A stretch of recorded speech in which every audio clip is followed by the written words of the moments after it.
Bonjour à tous et à toutes. Je viens vous présenter par cet enregistrement la méthode Feldenkrais. Je sais que parmi vous, il y a des personnes qui suivent des cours et d'autres qui n'ont jamais pratiqué la méthode Feldenkrais, ni même entendu parler. La prise de conscience par le mouvement. Pour tenter de captiver l'attention de tous, j'essaierai donc de la définir plutôt que de la décrire, si je peux faire cette nuance. Un manifeste en quelque sorte, comme celui des surréalistes d'André Breton par exemple. C'est sans prétention, la chanteuse en moi qui me porte naturellement vers la poésie. J'ai fait le choix de mots-clés que je vais vous donner qui me semblent être révélateurs de l'intérêt de cette méthode Feldenkrais. Le premier sera un petit groupe de mots, modèles opératoires. Que sont les modèles opératoires ? À partir d'expériences de prise de conscience de la façon dont nous nous servons de nous-mêmes, par des actions extrêmement simples, pouvoir développer des modes de fonctionnement qui seront utiles dans des situations beaucoup plus complexes. Apprendre la réversibilité, par exemple. Comment refaire en arrière ce que l'on vient de faire dans un sens. Ce que l'on peut observer facilement en pliant une jambe et en la dépliant exactement en sens inverse.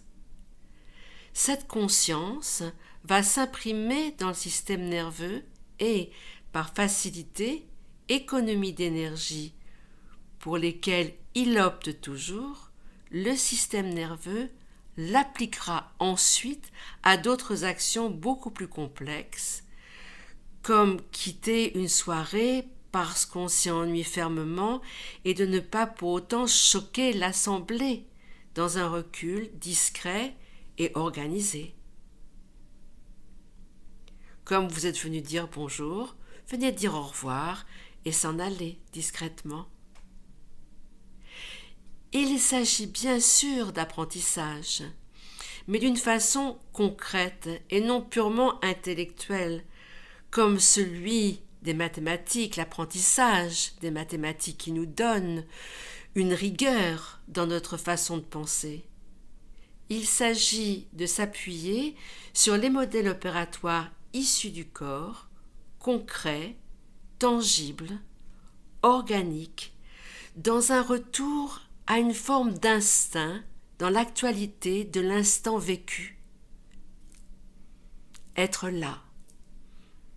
Modernité, actuel, contemporain et qui bénéficie de progrès récents. Voilà près de 20 ans que j'enseigne la méthode Feldenkrais et plus j'avance dans l'approfondissement de cette pratique et plus je la trouve d'une grande modernité. J'entends par modernité non pas particulièrement un positionnement par rapport à une mode ou une propagande qui se prétend être de l'actualité, mais l'affirmation de l'individu, de la légitimité de sa libre disposition de lui-même, ainsi que de sa participation au genre humain. Il s'agit à la fois d'adaptabilité et d'ancrage. Il se trouve dans la méthode cette capacité de nous apporter une adaptabilité dans notre vie quotidienne, à tout moment, tout le temps. Dans un premier temps, elle se matérialise dans un aspect purement corporel, dans des actions aussi simples que celle d'attraper un pot de confiture sur une étagère, monter dans un véhicule plus facilement, en somme, avoir des gestes plus efficaces. Vous pouvez m'interpeller en me disant que cela ne révèle pas véritablement un aspect fondamental de la modernité. Cependant, j'insiste justement sur cette idée d'adaptation, de perfectionnement des possibilités que nous avons et nous amène à une amélioration efficace pour mener des actions mieux organisées, faire des choix plus judicieux, se sentir plus libre d'être soi-même, être plus juste dans le déroulement des actions dans l'instant présent. En parallèle à cette notion d'adaptabilité, la méthode en elle-même possède sa propre plasticité. Les cours sont modulables en fonction des besoins et des perspectives de chacun dans un groupe. Elle est par essence dans le présent, ce que je considère comme étant la modernité, être dans le présent. Adaptabilité, plasticité. Si la notion de plasticité s'accorde immédiatement avec l'idée du fonctionnement du système nerveux, de sa capacité d'adaptation par le truchement de la croissance des neurones et la multiplicité de leurs synapses, et dont la méthode fera grand usage, la première chose qui me fait faire référence à ce terme est qu'elle ne montre aucune forme de dogmatisme, aucune rigidité donc. Quelle que soit notre façon de penser, nos croyances, nos cultures, nos âges, notre genre bien évidemment, et notre état de santé, elle reste disponible pour tous, elle s'adapte à tous. Pourquoi ?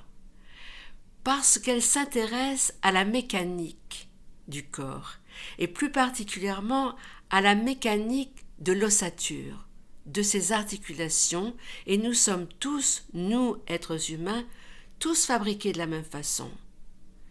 C'est la loi intransgressible sur laquelle on ne peut avoir de lecture, de grille de lecture différente. Parce que c'est le territoire de l'objectivité versus de celui de la subjectivité intellectuelle, dans lequel chacun peut définir des paradigmes bien différents les uns des autres. Le corps, concret, nous amène alors vers le terme de universalité. Universalité, objectivité. Il est évident que nous sommes tous des êtres totalement originaux. Il est possible d'être reconnus de loin juste à notre façon de marcher, ou même sans nous voir au timbre de notre voix.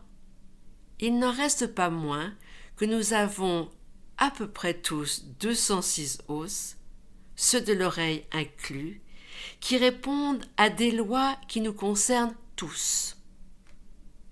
Notre charpente, ce qui nous permet de ne pas être des vers de terre, ce sont nos os, ce sont eux qui nous soutiennent, qui nous permettent de donner une direction à nos déplacements et donc à nos actions dans l'espace. Et si nous ne les avons pas tous, ces os, pour une raison ou pour une autre, la méthode s'adaptera à ce que nous possédons pour donner accès au meilleur de nos capacités d'action. Je pense à cette photo d'un danseur sur scène, dans une très belle position, et ce n'est qu'en regardant de très près que nous pouvons voir qu'il est unijambiste. Il danse avec une chaise, tout simple, toute simple. Concentration, méditation. Au-delà de cette mécanique universelle qui anime notre squelette, la méthode permet une approche extrêmement fine de nous-mêmes. La qualité première requise dans cette approche est l'attention, la concentration sur soi-même. En soi, elle est une forme de méditation active, dont je donne aussi comme définition d'être dans le présent.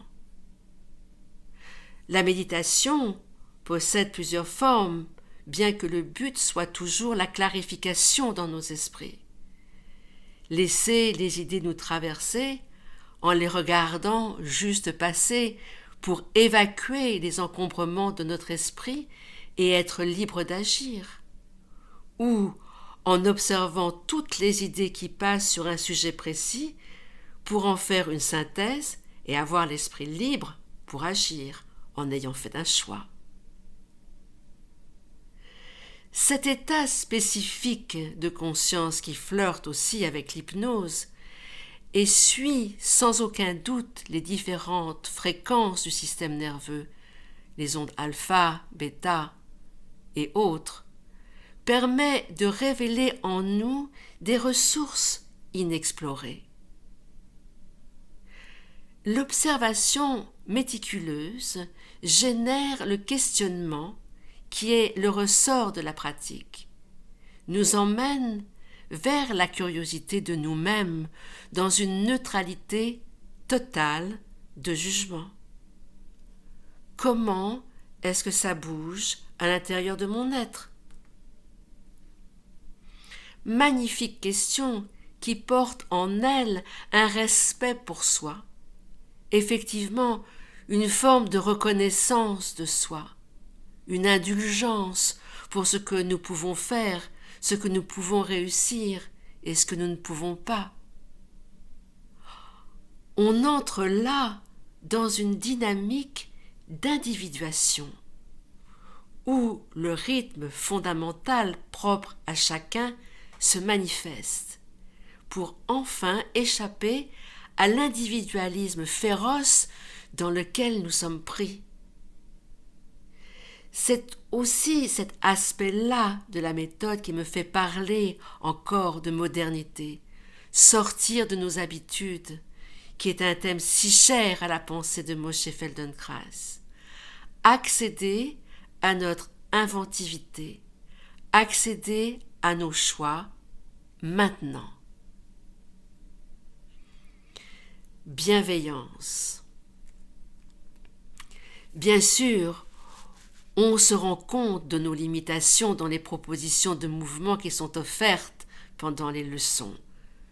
Mais justement, parce que l'on peut ici donner des vacances à ce petit juge aigre qui nous sermonne, il est alors possible de laisser partir les tensions qui nous tiennent dans un exosquelette, une carapace qui prend la place de cette brave archaïque ossature endosquelette, qui fait très bien le job de nous ériger dans nos désirs. Et de là, nous arrivons au rayon émotion. Voilà que de ce corps libéré, dans sa mécanique, émane la possibilité de laisser se dissoudre les émotions inutiles. Libération. On parle dans les leçons de mouvements parasites. Par exemple, est-il nécessaire de recroqueviller les doigts pour chercher à mobiliser les orteils, ce que nous faisons tous? Non. Est-il nécessaire pour un enfant de tirer la langue et de serrer les cuisses à fond pour réussir à dessiner un A? Non. Eh bien, il en va de même pour certaines de nos émotions qui ne nous servent plus à rien et qui participent à la génération de crispations inconscientes. Est-il nécessaire de maintenir une peur d'enfant quand nous sommes adultes? Non. Nous avons les moyens de nous défendre, de comprendre comment c'est organiser cette peur en nous. Nous ne sommes plus cet être sans défense, vulnérable et fragile que nous étions. Le corps le dit parce qu'il se renforce. Nous pourrions évoquer ici la notion de résilience dont Boris Cyrulnik nous parle et que je vous encourage à écouter pour trouver les chemins qui nous guident vers la liberté en quittant nos traumatismes. Cependant, certaines de ces crispations musculaires générées par des enquistements émotionnels risquent de détourner le bon usage de la charpente osseuse, des articulations, et donc de limiter notre mobilité. Et c'est un cercle vicieux. Plus il y aura de tension, plus il y aura de restrictions émotionnelles, moins il y aura de mobilité. Les limitations que nous observons dans le jeu des mouvements vont éveiller notre curiosité sur nos restrictions émotionnelles en douceur, parce que le corps sera là pour nous soutenir, comme telle est sa fonction.